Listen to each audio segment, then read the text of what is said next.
Hey, this is Jim with Dieselgeek, and today we're going to go over some finer points of the install for the first gear getter and super pin for the Mk6 Volkswagens. This is an unmodified stock shifter. All this is going to be done in the car.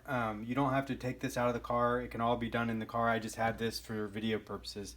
So one of the first things that you're going to want to do before you drill this rivet head off is you're going to want to take the shift cable off of the bottom of the bell crank. This is a steel bell crank. So what you're going to do is you're going to reach in here with a screwdriver. It doesn't even have to be a flat screwdriver, and the shift cable is right here attached to the bottom of the bell crank on this pin.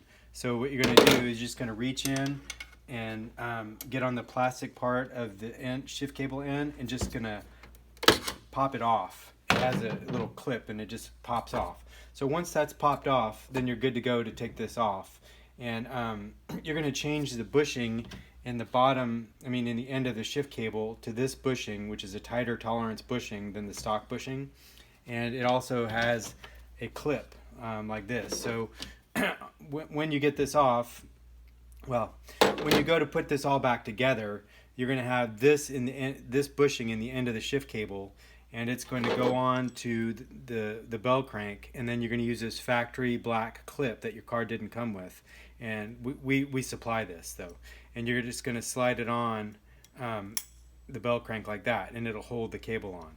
So that's it for the shift cable bushing.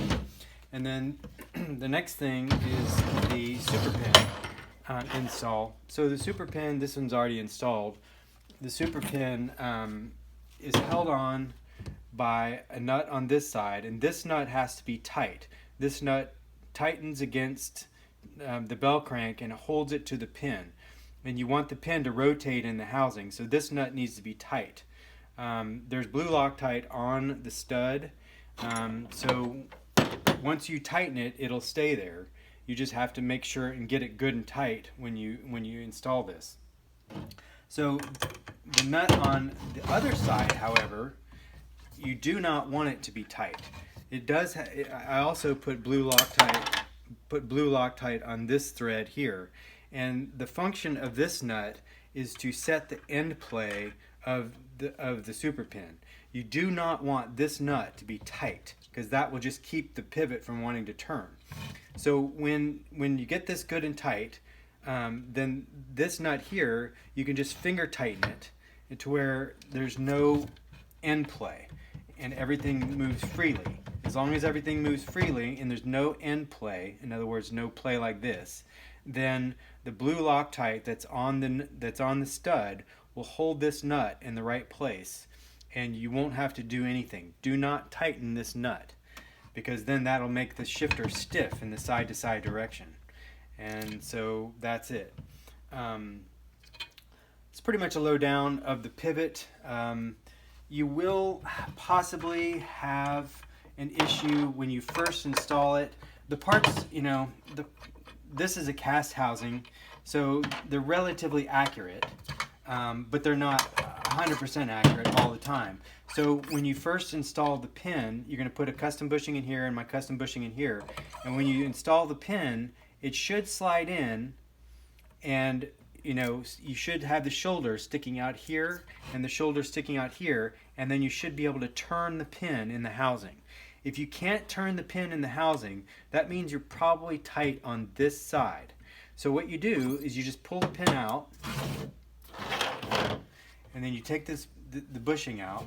And what I've done here is I've taken a 1.5 inch by 5 inch piece of sandpaper. I think this is 400 grit, and I've just diagonally wrapped it around a Bic pen to make like a sanding stick.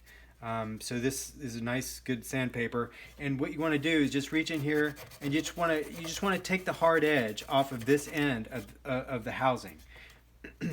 just get in there and just take it off, and do very little, only do a little bit, and then put the bushing back in, put both bushings back in, and then take the pin. The big end always is on the left hand side, and so you put it in, and you just make sure that it rotates. If you put it in there, and you can rotate it by hand, then that's good. You don't want any up and down movement. So you really need to be very conservative about how much sanding you do over here. You want to do as little sanding as possible so that you maintain the nice tight tolerances that we designed in. So as long as you can rotate it, by finger, finger tight, then you're good to go. If it's too tight to turn, or you're using the nut to pull the pin into the housing, that means that the housing is too small on this side. So you're going to have to do this little sanding trick, just a little bit, just a very little bit, just to open this up and make this pin pivot. But once the pin pivots by hand, then you're good to go. And you can go ahead and put the nut on, and the nut on here, and then put the bell crank on. And again, like I said before, tighten this one with everything you have. Like get it good and tight, because you want the bell crank to be tight on the pin itself. And then you just set the end float with this nut. And if you do all those things, then you're going to have a fantastic shifter. I guarantee it. That's it.